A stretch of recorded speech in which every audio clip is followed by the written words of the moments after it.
Walong nakatagong dahilan kung bakit higit kang mukhang bata sa edad mo. Ang pagiging mukhang bata ay hindi lang swerte.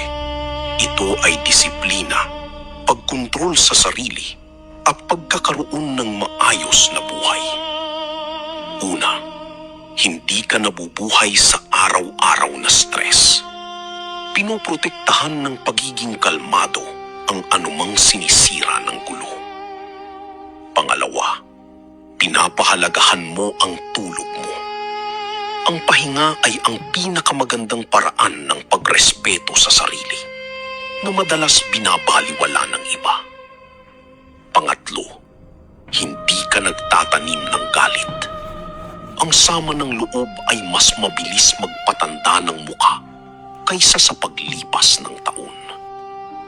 Pang-apat, ginagalaw mo ang katawan mo araw-araw.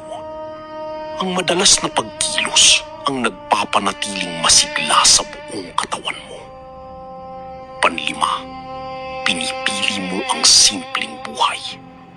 Hindi madaling tumanda ang katawan kapag hindi ito pinapagod sa mga walang kwentang bagay.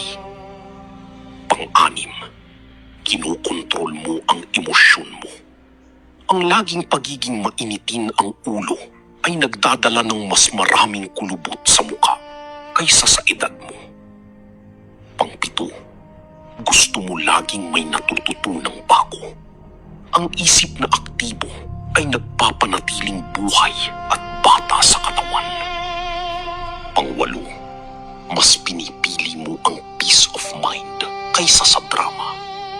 Ang kapayapaan ay unang nakikita sa mukha bago pa man ito makita sa salamin.